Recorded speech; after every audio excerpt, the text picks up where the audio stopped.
amigos, a Editora Atualizar de volta com o Conselho Nacional do Ministério Público e para falarmos agora das competências do Conselho Nacional, tá? Uma questão não muito comum, mais importante é a composição que nós vimos na aula passada. Nós esquematizamos toda a composição do Conselho Nacional do Ministério Público e inclusive comparamos com o Conselho Nacional de Justiça, tá? Mas agora nós vamos estudar o parágrafo 2º do artigo 130A. O que temos no texto da Constituição? Vejam só. Artigo 130A. Compete, parágrafo 2º, né? Compete ao Conselho Nacional do Ministério Público o controle da atuação administrativa e financeira do Ministério Público e do cumprimento dos deveres funcionais de seus membros, cabendo. Então percebam, é a mesma função que o CNJ tem com relação ao Poder Judiciário, né? Como eu disse, são irmãos gêmeos, tá? E em termos de competências, o Conselho Nacional do Ministério Público vai exercer praticamente as mesmas competências que o CNJ tem com relação ao Poder Judiciário no âmbito do Ministério Público, tá? Então vejam só, ele não exerce atividade fim, ele não exerce funções institucionais do MP, tá? O Conselho Nacional do Ministério Público é um órgão administrativo, de natureza disciplinar também, tá? Então lembrem-se desse detalhe, tanto o Conselho Nacional de Justiça, no âmbito do Judiciário, quanto o Conselho Nacional do Ministério Público, não exercem atividades típicas do Judiciário e do Ministério Público, tá? São órgãos administrativos, órgãos também de natureza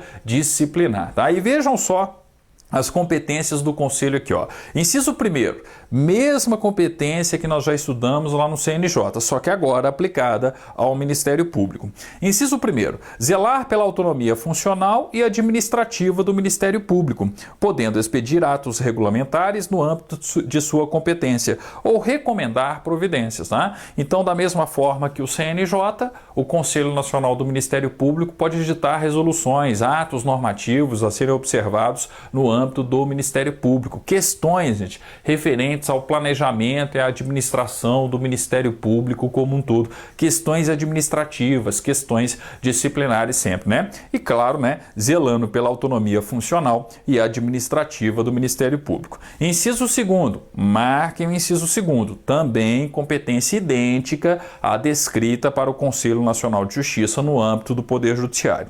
Zelar pela observância do artigo 37, ser um guardião do artigo 37. E o que temos no artigo 37? Os princípios que regem a administração pública. Então, zelar pela observância do artigo 37, dos princípios da administração pública e apreciar de ofício ou mediante provocação a legalidade dos atos administrativos praticados por membros ou órgãos do Ministério Público da União e dos Estados, podendo desconstituí-los, revê-los ou fixar prazo para que se adotem as providências necessárias ao exato cumprimento da lei, sem prejuízo da competência dos tribunais de contas. Percebam que o texto é o mesmo.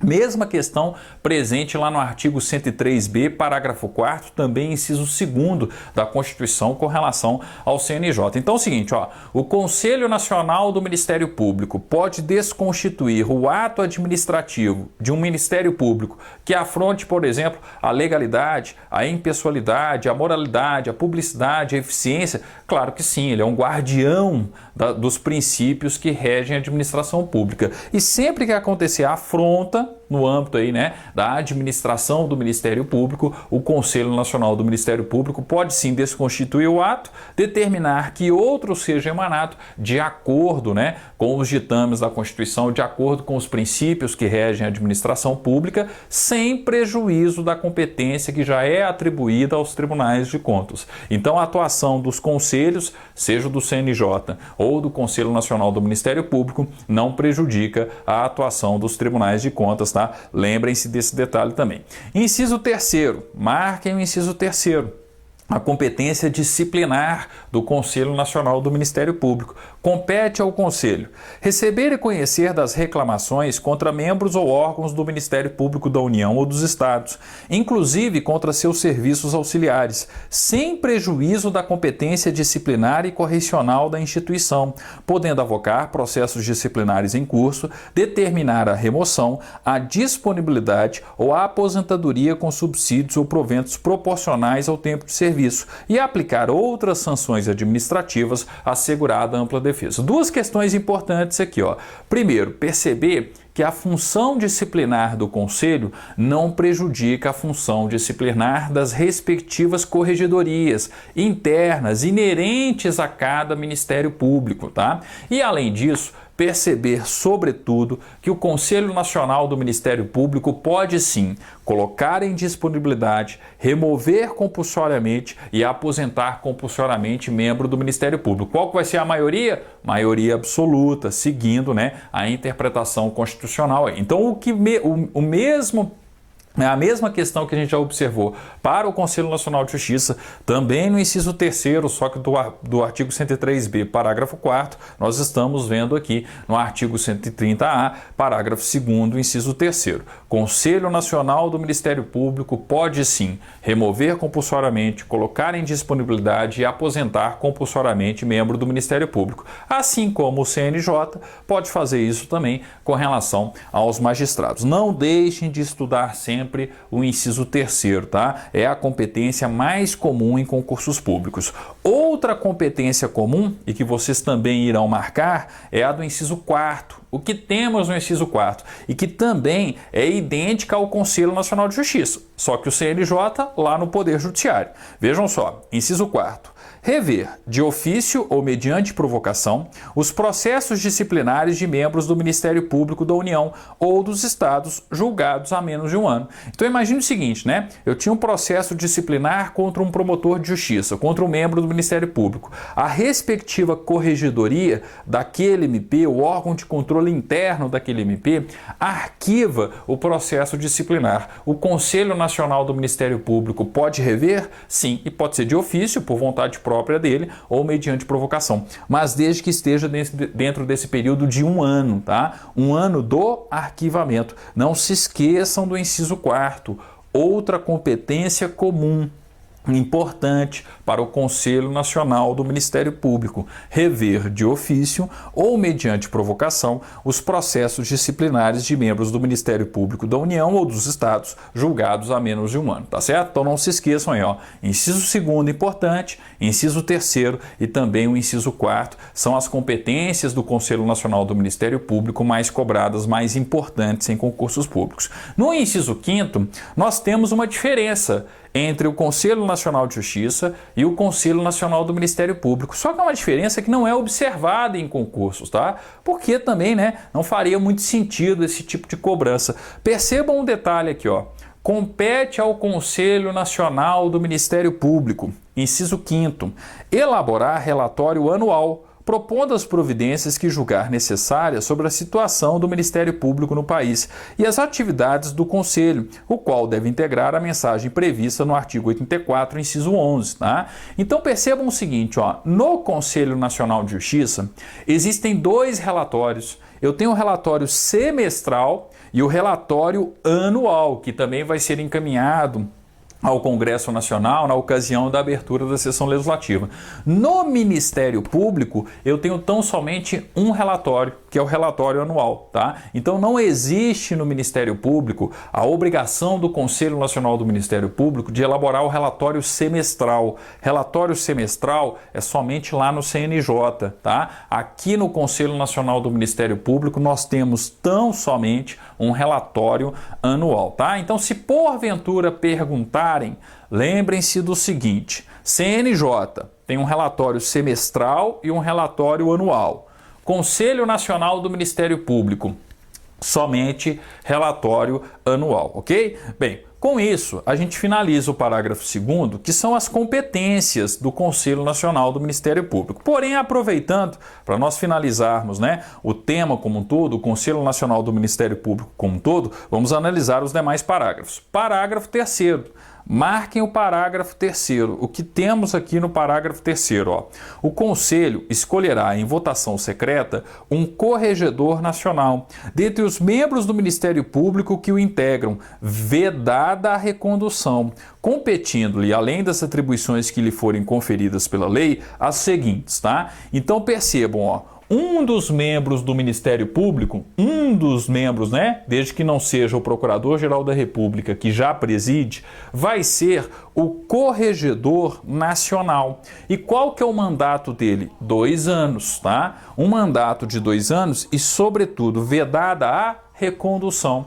É diferente do ministro corregedor. Por que é diferente do ministro corregedor? Porque o ministro corregedor lá no CNJ, tá? Ele não tem mandato. Ele já é o ministro do STJ que integra o Conselho Nacional de Justiça. Então, lá no Conselho Nacional de Justiça, nós temos a figura do ministro corregedor, que vai ser o ministro do STJ que integra o Conselho Nacional de Justiça, ok?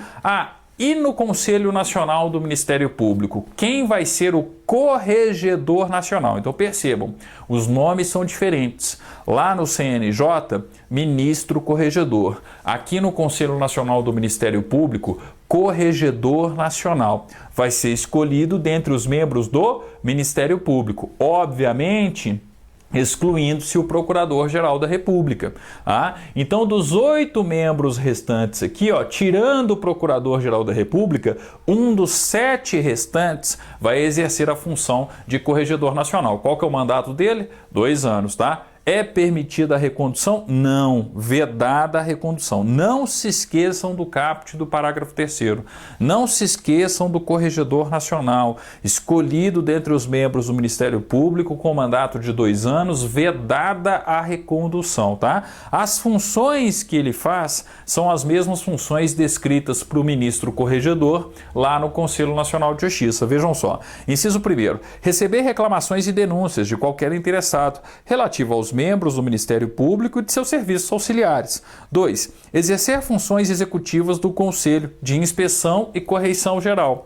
3. Requisitar e designar membros do Ministério Público, delegando-lhes atribuições e requisitar servidores de órgãos do Ministério Público. Coisas que qualquer corregedor faz, tá? Eu tenho aqui funções de fiscalização, orientação, disciplina e administração com relação, ao Ministério Público, aqui especificamente ao Conselho Nacional do Ministério Público como um todo. Tá? O importante está no caput. Quem é o Corregedor Nacional? Um dos membros do Ministério Público que integra o Conselho, obviamente excluindo o Procurador-Geral da República, que já preside, mandato de 2 anos, vedada a recondução. Parágrafo 4º, tá? Uma outra diferença para o Conselho Nacional de Justiça. Vejam só, parágrafo 4º. O presidente do Conselho Federal da Ordem dos Advogados do Brasil oficiará junto ao Conselho. Lá no CNJ, lá no artigo 103b, no parágrafo 6º do artigo 103b, nós temos a seguinte informação. Junto ao CNJ, junto ao Conselho Nacional de Justiça, oficiarão o Procurador-Geral da República e o presidente do Conselho Federal da OAB. Só que como aqui nós estamos falando do Conselho Nacional do Ministério Público, eu não vou ter o PGR oficiando, ele já participa, ele já integra enquanto membro, preside o Conselho. Então, naturalmente, é só o presidente do Conselho Federal da OAB. O que significa oficiar? Reclamar diretamente, atuar perante diretamente os conselheiros. Tem um direito à voz diretamente para os conselheiros. Não significa que ele é membro, tá? Mas significa que ele pode, por exemplo, participar das sessões do Conselho Nacional do Ministério Público e tem o direito de peticionar diretamente perante os membros do Conselho Nacional do Ministério Público. O mesmo acontecendo lá no CNJ, só que lá no CNJ, quem tem essa prerrogativa é não apenas o presidente do Conselho Federal da OAB, mas também o Procurador-Geral da República, ok? Então, para resumir, CNJ. Quem oficia perante o CNJ? O PGR, Procurador-Geral da República, e o presidente do Conselho Federal da OAB. Conselho Nacional do Ministério Público. Quem oficia perante o Conselho Nacional do Ministério Público? Obviamente, somente o presidente do Conselho Federal da OAB, da Ordem dos Advogados do Brasil, ok? E por fim, parágrafo 5º, regra idêntica existente para o Conselho Nacional de Justiça. Leis da União e dos Estados criarão ouvidorias do Ministério Público, lá no Poder Judiciário, lá no CNJ, ouvidorias do Conselho Nacional de Justiça, ouvidorias de justiça, competentes para receber reclamações e denúncias de qualquer interessado contra membros ou órgãos do Ministério Público, inclusive contra seus serviços auxiliares, representando diretamente ao Conselho Nacional do Ministério Público, tá? Então basta lembrar que a ideia é a mesma. O Conselho Nacional do Ministério Público, sediado em Brasília, no Distrito Federal, tá? E nos estados, tá? No Distrito Federal também nós teríamos ouvidorias do Ministério Público, competentes para receber reclamações e denúncias de qualquer interessado contra membros ou órgãos do Ministério Público, inclusive contra seus serviços auxiliares, representando diretamente ao Conselho Nacional do Ministério Público, tá? Do vídeo da presente aula, o mais importante é o caput do parágrafo 3º, as competências do inciso 2º, inciso 3º, inciso 4º do parágrafo 2º são importantes também, tá? Mas o importante aqui é a figura do Corregedor Nacional. Então lembrem-se, tá? O Corregedor Nacional vai ser escolhido dentre os membros do Ministério Público que integram o Conselho Nacional do Ministério Público, obviamente excluindo-se o Procurador-Geral da República, tá? Mandato de 2 anos e vedada a recondução, ok? Com isso, a gente finaliza o Ministério Público na Constituição da República. Nas nossas próximas aulas, nós vamos falar a respeito da advocacia pública, a advocacia privada e a defensoria pública, tá? Obrigado, até o nosso próximo encontro, então, continuando o texto da Constituição. Obrigado e até mais.